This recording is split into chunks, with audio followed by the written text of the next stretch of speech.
謎に隠された真実とは。待て、何が望みだ。別に何も。やすこ、俺が全力で君を守る。クリーピー偽りの隣人。हेलो guys, मैं हूं आपका दोस्त निखिल और जैसा कि अब finally under the dome series खत्म हो गई है, आज मैं आपके लिए एक अलग ही तरह की जापानीज थ्रिलर और बेस्ड ऑन सेम नेम की नॉवेल पर आधारित मूवी क्रीपी एक्सप्लेन करूंगा, जिसे IMDb पर 6.3 की रेटिंग है। मूवी देखने के लिए तो काफी लंबी और स्लो सी है, पर क्लाइमेक्स रिवील और इसके पीछे के एंडिंग और इसका जापानीज डीमन ओनी से कैसे संबंध है का पता चलने पर आप हैरान हो जाओगे, ठीक जैसे व्यूअर्स टैग मूवी का एक्सप्लेनेशन से हुए थे। यदि आपको टैग मूवी का एक्सप्लेनेशन देखना है तो इसका लिंक मैंने आई बटन और डिस्क्रिप्शन में मेंशन किया है। मूवी मास्टरपीस है। इसका एक्सपीरियंस आपको इसके नील बाइटिंग थ्रिलर और स्किन क्रॉलिंग वियर्डनेस से पता चल जाएगा, जो आपको अंत तक हिप्नोटाइज बनाए रखेगी। पर सबसे पहले मैं भारत वैद्य और संतुष्ट कंसारा को तहे दिल से शाउट आउट देना चाहूंगा मेरे चैनल का मेंबर बनकर मुझे सपोर्ट करने के लिए। अगर आपको भी मेरी एक्सप्लेनेशन पसंद आ जाए तो आप भी मुझे ज्वाइन बटन पर क्लिक करके या सब्सक्राइब या चैनल को दोस्तों से शेयर करके भी सपोर्ट दिखा सकते हो। और एक्सप्लेनेशन शुरू करने से पहले प्लीज दोस्तों वीडियो को लाइक जरूर करें। तो चलिए अब शुरुआत करते हैं मूवी के कहानी से। मूवी की शुरुआत लीडिंग कैरेक्टर एडम से होती है, जो पुलिस डिपार्टमेंट में प्रोफाइलर करियर क्विट करके किसी यूनिवर्सिटी में क्रिमिनल साइकोलॉजी सिखाने का जॉब एक्सेप्ट करते हैं और न्यू शुरुआत करने के इरादे से अपने लविंग और बहुत ही मासूम वाइफ नाइल और फ्लफी डॉग मैक्स के साथ न्यू टाउन मूव हो जाते हैं। एडम ने अपना पिछला प्रोफेशन छोड़कर न्यू शुरुआत करने का इसलिए चुना क्योंकि आज से 1 साल पहले वो साइकोपाथ क्रिमिनल्स के बिहेवियर पर स्टडी कर रहा था कि वो कैसे बिहेव करते हैं, क्या उन्हें हत्या करने से मजबूर करता है और उन्हें कैसे दूसरों से अलग किया जा सकता है ताकि क्राइम होने से पहले ही उन्हें पकड़ा जा सके। इसी सिलसिले में वो एक ऐसे ही साइकोपाथ को इंटरोगेट कर रहे थे कि वो उनकी चंगुल से मौका देखकर भाग पड़ा, पर बिल्डिंग ऑफिसर से रेंगते होने के कारण वो चारों तरफ से फंस गया। एडम इस उम्मीद में कि उसे पता है कि साइकोपाथ्स को कैसे हैंडल किया जाता है, उसने उसे शांत करने की कोशिश की, पर उसका नॉलेज साइकोपाथ्स के लिए उल्टा साबित हो जाता है, जिसमें वो घायल और एक होस्टेज की जान चली गई। इसलिए नए शुरुआत के साथ पहले ही दिन पड़ोसी से दोस्ती बढ़ाने के इरादे से उसकी वाइफ नाइल वेलकम गिफ्ट देने का तय करती है, पर उनके गुमनाम सोसाइटी की तरह पड़ोसी भी एंटी सोशल निकलते हैं। एक पड़ोसी मिसेस ताना का सीधे रूडली दोस्ती करने से रिजेक्ट कर देती है। वहीं उनके दूसरे पड़ोसी रॉजर फैमिली, जिनका घर अजीब ही तरह से लोकेटेड होता है, उनसे गिफ्ट शेयर करने पर वो एक्सेप्ट तो कर लेते हैं, पर गिफ्ट के लिए जरा भी ग्रेटिट्यूड नहीं दिखाते और ऊपर से खड़ूस सा पेश आता है। उसी दौरान एडम अपने काम पर स्टूडेंट्स को सीरियल किलर्स के साइकोलॉजी पर लेक्चर देते हैं कि कैसे दुनिया में 3 तरह के सीरियल किलर्स है, ऑर्गेनाइज्ड, डिसऑर्गेनाइज्ड और मिक्स्ड। स्टडी के अनुसार ऑर्गेनाइज्ड और डिसऑर्गेनाइज्ड के कुछ ऐसे एट्रीब्यूट्स हैं जिनके मदद से उन्हें आइडेंटिफाई किया जा सकता है, पर मिक्स सीरियल किलर्स का कोई डिफाइंड पैटर्न, मोटिव या ऐसा कोई एट्रीब्यूट्स नहीं है जिसके मदद से उन्हें आइडेंटिफाई किया जा सके। और उसके करियर में उसका most experience mix serial killer के साथ ही रहा है। लेक्चर खत्म करने के बाद उसका पुराना पार्टनर बेन उसे ढूंढ निकालता है, क्योंकि एडम अपने उस सदमे के बाद से दूर रहने के लिए सबसे गायब हो गया था। बेन उससे एक अनसॉल्व केस के सिलसिले में मदद के लिए आया होता है, क्योंकि सिर्फ उसी के पास इयर्स ऑफ एक्सपीरियंस है इस तरह के केस को सुलझाने में। केस के अनुसार 6 साल पहले होंडा फैमिली के 3 सदस्य डैड, मॉम और सन अचानक से गायब हो गए और तब से उनका कोई पता नहीं चला, पर उनकी डॉटर एंजी बच गई, जिसकी गवाही अजीब कारण से हर बार बदलती रही। बेन को ये इसलिए कोई क्राइम केस लगता है क्योंकि अगर फैमिली को किसी कारण से गायब होना ही था तो वो अपने बेटी को क्यों पीछे छोड़ना चाहेंगे। एडम शुरुआत में उसका मदद करने से इनकार कर देता है, पर एज यूजुअल हर मूवी में लीडिंग कैरेक्टर की तरह वो भी अंत में मान जाता है और दोनों सबसे पहले क्राइम लोकेशन पहुंचते हैं, जहां कोइंसिडेंटली उनकी मुलाकात एंजी से होती है। दोनों उससे सवाल करने की कोशिश करते हैं, पर रिपोर्टर्स और पुलिस के रिपीटेड सवाल जवाब टॉर्चर्स के सदमे में वो बिना कुछ कहे चली जाती है और सीन कट होकर नाइल की तरफ मुड़ जाती है, जहाँ रॉजर अब अचानक से अच्छा पेश आने लगता है और नाइल से उसके पिछले बर्ताव के लिए माफी और इसका कारण सब पड़ोसियों पर मर देता है कि उसे भी उनकी तरह एंटी सोशल की हैबिट लग गई। दोनों में इस बार अच्छी कॉन्वर्सेशन होती है और नाइल की मुलाकात उसके बेटी लीजा से भी होती है, पर पता नहीं रॉजर में कौन सी अचानक से आत्मा समा जाती है कि नाइल की उसके वाइफ से मिलने की इच्छा शेयर करने पर वो एकदम से रूड पेश आने लगता है। नाइल एकदम घबराई कि ये कैसा अजीब इंसान है, वहाँ से जाना ही सही समझती है। बाद में जब एडम अपने घर लौट रहा होता है, रास्ते में रॉजर उसके ही वाइफ के बारे में उससे कंप्लेन करता है कि उसकी पत्नी को लोगों के घर में ताक झाक करना पसंद है, उसे उसे अपने वाइफ को कंट्रोल में रखना चाहिए।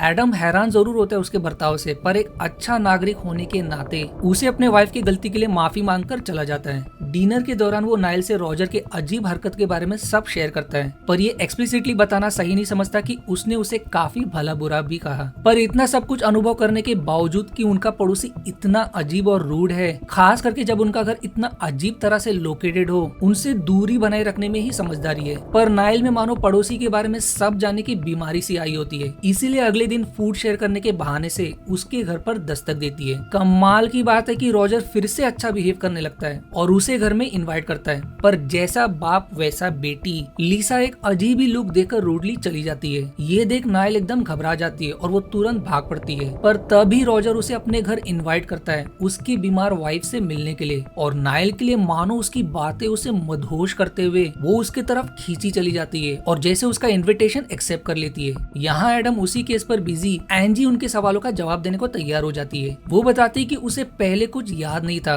पर रिसेंटली उसे सब कुछ धीरे धीरे याद आ रहा है। जैसे घटना से पहले उसने कई बार अपने मॉम और डैड को किसी से सीक्रेटली फोन पर बातें करते देखा। इसमें हैरानी की बात इसलिए है क्योंकि वो उसे देखकर एकदम डर जाते थे, मानो वो नहीं चाहते थे कि वो फोन पर किसी से बात करते पकड़े जाए। कई बार तो वो बहुत अजीब बिहेव करते थे फोन के दौरान, जैसे अजीब कारण से तुरंत जोरों शोर से हंस पड़ना और कभी कभी कुछ ज्यादा ही अचानक से इरिटेटेड नजर आना। उसके हिसाब से दोनों भी छिपते छिपते एक दूसरे से सेम इंसान से बातें कर रहे थे। उसका भाई भी जो कभी शराब को हाथ तक नहीं लगाता था, अचानक से रोज लेट दारू पीकर आने लगा। उसके अनुसार इसके पीछे भी वही इंसान हो सकता है, पर उसकी सारी बातें लॉजिकल नहीं लगती क्योंकि कोई एक इंसान कैसे इतने लोगों को कुछ करने पर मैनिपुलेट कर सकता है, और खास करके ये बात हत्या का कारण हो सकती है। वहीं वो कैसे बच गई? वो बताती कि शायद वो भी टारगेट थी, पर जिस दिन मिसिंग की घटना घटी वो सुबह ही हफ्ते भर के लिए स्कूल के ट्रिप पर निकल गई थी, पर वो और कुछ नहीं बता पाती सिंस उसे अभी तक पूरा याद नहीं रहता। अब जब एडम घर लौटता है तो ऑडियंस और उसे भी झटका लगता है। भला जिस पड़ोसी के बारे में वो खुद भी कंप्लेन कर रही थी, उसने ऐसे इंसान को डिनर के लिए क्या सोचकर इनवाइट किया? सबसे सरप्राइजिंग बात कि वो फिर से सभ्य बिहेव करने लगता है, पर उससे उसके प्रोफेशन के बारे में सवाल करने पर वो अचानक से बटन फ्लिप की तरह रूड पेश आने लगता है। अब लकीली अगले दिन एंजी को और कुछ जरूरी जानकारी याद आती है कि जिस दिन उसके फैमिली गायब हुए थे,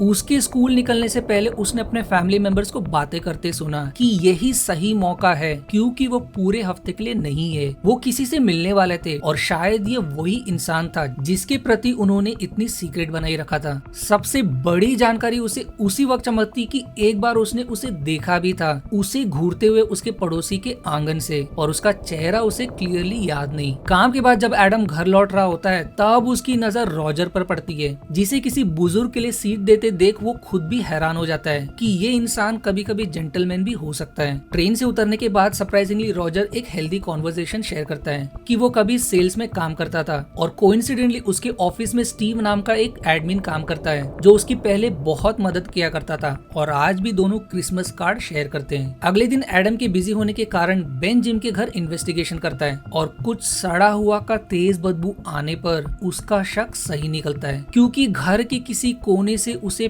5 सड़ी गड़ी प्लास्टिक में रैप क्रीपी लाश मिलती है, जिसमें से जिसका उन्हें सबसे ज्यादा डर था एंजी की फैमिली की लाश भी होती है और बाकी बचे 2 जिम और उसके वाइफ की। इन्वेस्टिगेशन से उन्हें एक बड़ा क्लू भी मिलता है कि जिम का घर एंजी की घटना से 3 साल पहले से ही वीरान पड़ा था, यानी कि उसकी हत्या उनसे पहले ही हो चुकी थी, यानी कि उनका शक जिम पर सही नहीं था। पर अब सवाल आता है कि आखिर वो मिस्ट्री मैन था कौन जिसके बारे में एंजी बता रही थी। यहाँ एडम इस केस में फंसा, वहीं नाइल का भी अच्छा दिन नहीं गुजरता क्योंकि डॉग को टहलाते वक्त जब उसका सामना रॉजर से होता है वो अजीब ही बातें करने लगता है, जैसे क्या वो डायरेक्टली उसे एंजी कहकर बुला सकता है। इतना कम नहीं था कि वो सीधे उसके नजदीक आकर उसकी आंखों में आंखें डालकर अजीब ही सवाल करता है कि उसके हिसाब से कौन ज्यादा चार्मिंग है, उसके पति या वो। नाइल एकदम घबराई और सहमी सी वो सीन वहीं कट होकर एडम की तरफ मुड़ जाती है, जिसके घर लौटते वक्त उसे लीजा मिलती है जो काफी घबराई और सहमी सी नजर आती है, और जैसे हिम्मत जुटाने के बाद वो अजीब ही खुलासा करती है कि रॉजर उसके फादर नहीं है, वो सिर्फ एक स्ट्रेंजर है जो उनके घर में घुस आए है। इससे पहले कि एडम उसके बातों को सीरियसली ले,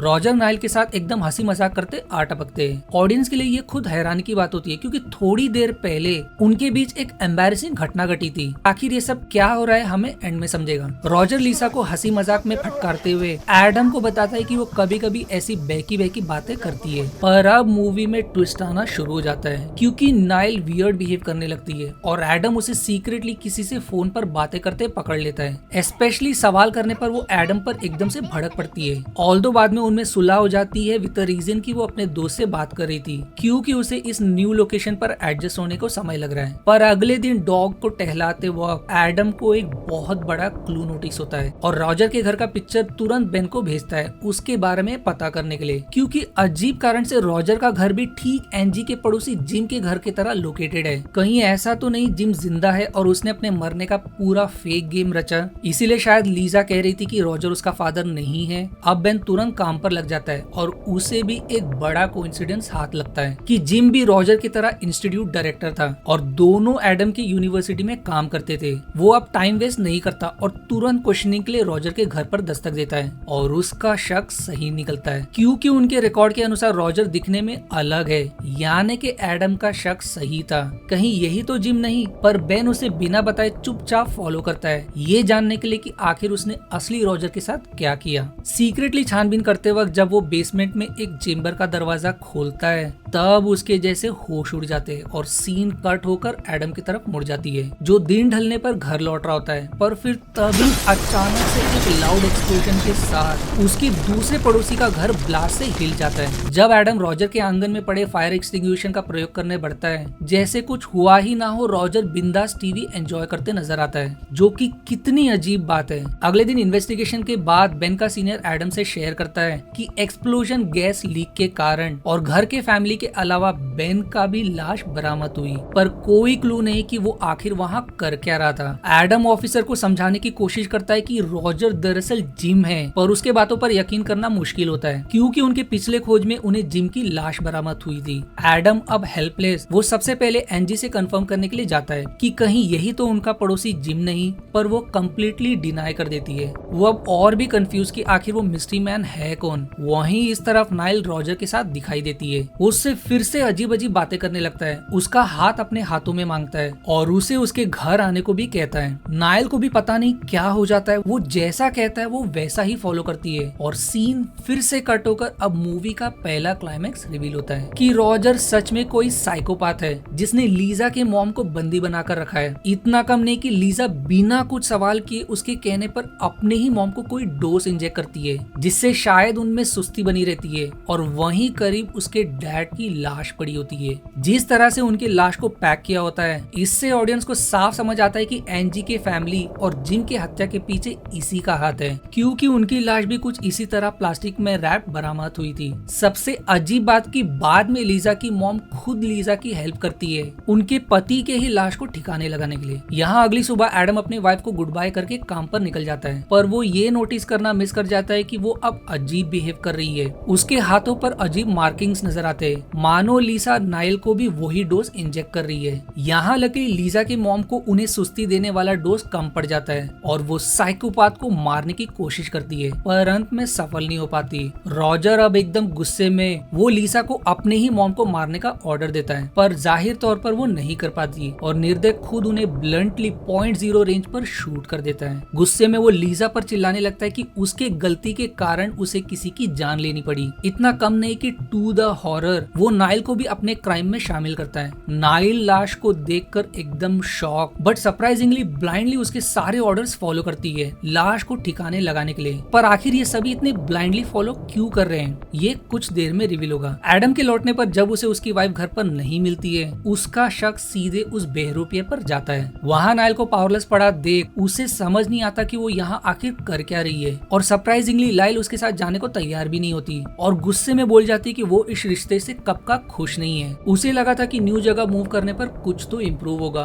पर ऐसा कुछ नहीं हुआ। एडम एकदम शॉक कि आखिर वो कह क्या रही है। उनके बीच तो सब कुछ अच्छा चल रहा था। इससे पहले कि वो नाइल को घर ले चले उसकी नजर उसी चेम्बर में छिपाई लाशों पर पड़ती है और अब उसका शक यकीन में बदल जाता है कि यही है वो मिस्ट्री हत्यारा। और उसी समय वो साइकोपाथ भी आ जाता है और उसके हाथ में उसके वाइफ की तरफ गन देख वो उसके वाइफ को छोड़ने की भीख मांगता है, पर वो एडम को सरप्राइज करती है कि नाइल जो भी कर रही है उसके फ्री विल पर कर रही है, जो एक्चुअली में सच निकलता है क्योंकि नाइल खुद गन जिम के हाथ में देती है और अब मूवी का प्लॉट एडम के दिमाग में फाइनली चमकता है। दरअसल एक समय जिसके बारे में उसने एडम को बताया था कि कोई स्टीव उसके ऑफिस में एज एन एडमिन काम करता है और दोनों भी जिगरी दोस्त हैं, ये वो खुद इंसान है जिसे anti social personality disorder psychopaths की बीमारी है, जिन्हें एकमात्र खुशी दूसरे परिवार में फूट पैदा करके मिलती है। ये कभी अपने शिकार की विलिंगली हत्या नहीं करते बल्कि दूसरों को करवाने में मजबूर करते हैं। इसीलिए उस समय वो लीजा को उसके मॉम को शूट करने पर फोर्स कर रहा था। इनके पास लोगों को मैनिपुलेट और कंट्रोल करने की खास शक्ति भी होती है, इसीलिए अब तक लीजा और नाइल उसके बातों को ब्लाइंडली फॉलो कर रहे थे।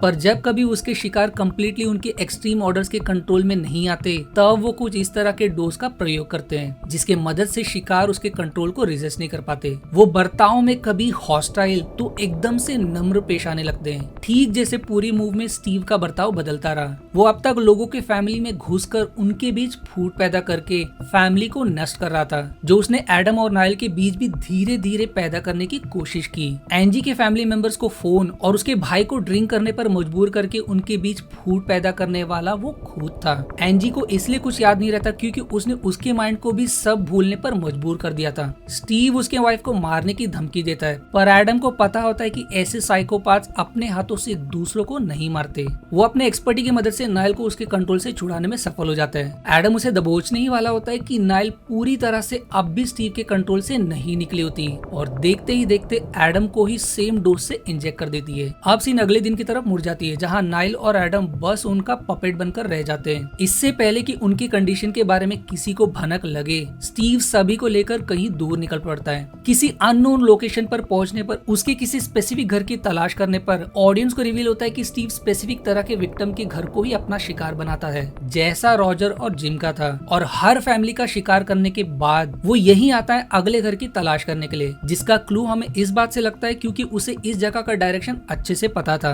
और वो तुरंत न्यू घर की तलाश में छत पर चढ़ गया। स्टीव का प्लान सभी के साथ मिलकर एक न्यू फैमिली को शिकार बनाने का प्लान होता है, जिसके लिए वो सभी को एक रोल असाइन करता है, पर डॉग उसके लिए एक बैगेज से कम नहीं होता। इसीलिए खुद मारने के बजाय एडम को उसे शूट करने का ऑर्डर देता है। पर थैंक्स टू गॉड एडम एन मौके पर अपने एक्सपर्टी की मदद से कंट्रोल से छूट जाता है और गुस्से में पूरी गन उस पर छलनी कर देता है और वो बेचारा लविंग डॉग बच जाता है, जिसके मरते ही मानो सभी होश में लौट आते हैं। नाइल होश आने पर उसे यकीन नहीं होता कि उनके साथ क्या घटा और मूवी उनके सदमे में फूट फूट कर रोते हुए खत्म हो जाती है।